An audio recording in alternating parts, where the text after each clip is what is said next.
Jason Bradley from Barnsley Hospital Foundation Trust.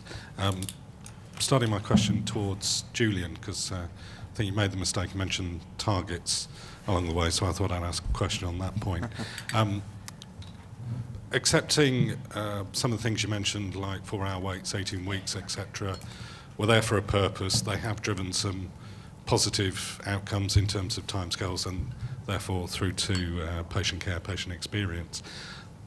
But I'd still challenge that the performance regime that drove, where a trust is judged on, is it hitting 4-hour waits, and therefore the PCT is judged on that, and therefore the PCT judges the trust on that. The pressure down then is to focus on that target, rather than a more balanced scorecard approach that then does pick up, is that creating negative behaviours? Is it having a negative impact further down the line? Are services being configured to achieve a target rather than to deliver that quality service? So as we go into the new regimes, the new bodies like yourselves, commissioning board, CCGs, are we going to see a positive change there of a holistic approach, not only on individual organisations but on communities to perform well and deliver good services rather than still striving to hit individual targets that create negative behaviours?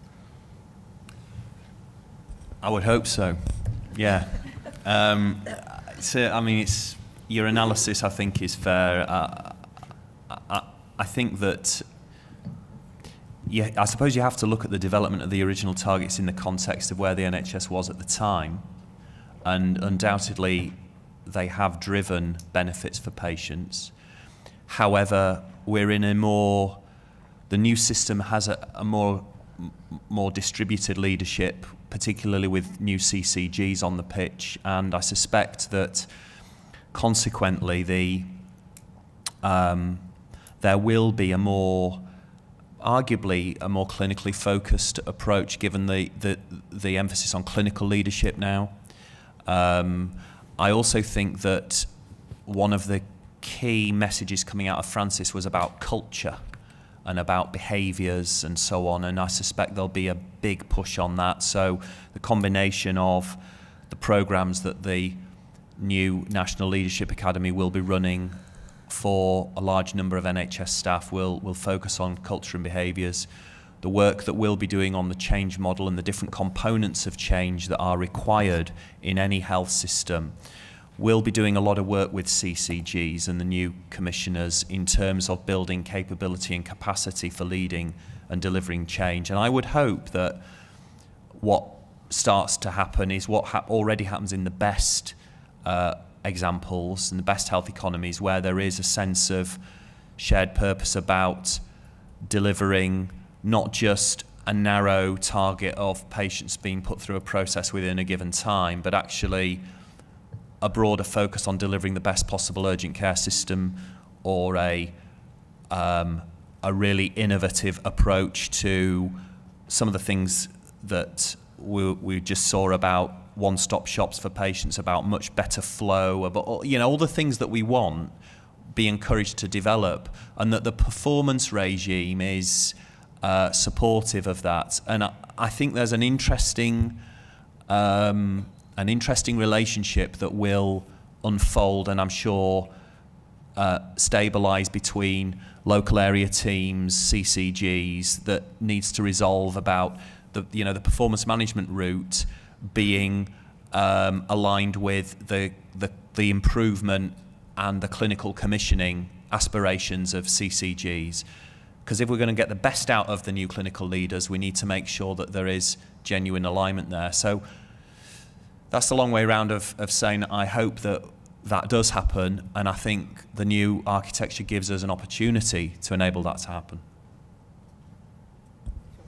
I mean, I would absolutely agree with that, and what I would say is, again, dangerous polarisation in the public mind is somehow targets for reducing times for waiting for care, which are very important in terms of clinical outcomes, have been seen at odds with quality of care. So I think we've got to put that right in the public mind.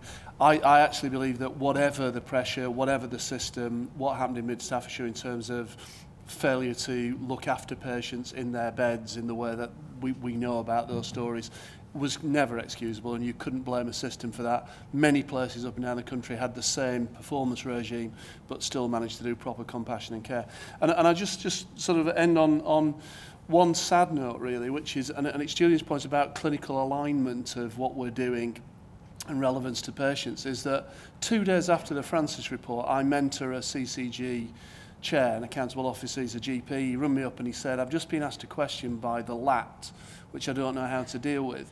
They rang me up and they said, what are you doing about your A&E targets, because it's going down? And he said, well, we're under real pressure at the moment, so what we've done is we've put GPs in, and we've agreed that because of the additional demand, these conditions are absolute, so things like chest pain, 10 minutes max for these conditions. If it's a sprain or ligaments on ankle or something like that, patients will be told in the waiting area we might not be able to fulfill our 4-hour duty. And the LAT said, no, you didn't hear what I said, what are you doing about your 4-hour target? And it's that kind of rather unintelligent sort of response that doesn't actually understand and doesn't align. Ambulance services in this country are the best in the world, but we think they are failures because they've struggled on that 75% target. So we absolutely need to use this as an opportunity to change this system, massively change this system, and more transparency about variability of performance, honestly, has got to be the way that we do it, and that's the platform for improvement. And I hope that the commissioning board will start doing some of the stuff it needs to do nationally, like ironing out this real dilemma between integration and competition, sorting out the OFTs so that really great hospitals and community services can run proper integrated service. I think there's a managing upwards still that's not clear that some of those issues are being handled properly as well. Another question. Gentleman at the front. Hi, sorry, Dennis Enright from Central London Community Healthcare. For me, a big kind of key issue through to support all this is leadership, and kind of leadership at every level. And it feels like the development of leadership is quite patchy, and the drives seem to kind of come and go. And if we're to really try and achieve this, how we, as I suppose as a country at every level, really trying to develop and performance manage every level of leadership and ensure that our leaders are appropriate to kind of meet the challenge. James, can I ask you from a very different sector about how would you do it, and then we'll ask colleagues who are more integrated in the NHS. Yeah, thank you. I think as an outsider but an insider, I think our approach to leadership is slightly different. I think we try to focus on more empowerment and creating the right environment for people to succeed, and our focus is not just around the individual themselves but the context in which they operate. But with that comes trust and accountability, and we have historically worked where that trust and that accountability is held to account. And when, as again an outsider, perhaps looking in the NHS, it struggles sometimes to get that demarcation between when something isn't going well and then dealing with it and sorting it out probably as quickly as perhaps we would do. But I guess from a leadership point of view, yeah, you're right, you do have to invest in the people, but you have to invest in what they're allowed to do and how they're allowed to work. So there's a call for some real-time, real-place leadership. Anita? Yeah, just wanted to say that I think in addition to leadership development programs for management, what's really important here is clinical leadership. When you look at the nature of the change that will be required, if you're not just getting through 4 years helped by a pay freeze, but looking actually to transform your underlying productivity to change the model in essence, cannot do that without substantial clinical leadership at every level. So by that I mean the nurse on who's running the ward, as well as I mean the medical director. And one of the things that, in addition to working at the Nuffield, I'm non-exec at the Whittington, and we're attempting to create an integrated care organisation. And we looked around through all the literature around that, very clear, high-performing systems have clinical leader and operational manager hand in glove. People are up for it emotionally. They're not tooled and skilled in any number, really, across our system to deliver that. And the challenge I worry about is we're still producing graduates from medical school, etc., where this sort of thing is not fundamental to what they do. So and it plays a point that I feel across all of this. I mean, people have talked about PBR and all those sorts of things. Those sorts of tools matter. But one of the key systems things, which I think we are not focusing on in terms of the bodies who drive the system enough, is this set of workforce issues. I mean, it is a people service. And so the costs are in people, the quality is through the actions of people, the engine for change is around the people. And there's so little focus on the system level workforce issues. And for me, that's one of the things that puts us at most risk of having any hope of delivering in this environment. So, and also a nice note to the fact that there's quite a lot known about how to transform services, but not a lot that's accessed still by the NHS. Gentleman here. Just quickly take this gentleman's question and then we'll get one answer. Thank you. My name is Banji Adeojo. I'm a urologist in Stockport. Two things, really. One is a comment and a question, really, and any one of you can choose to answer.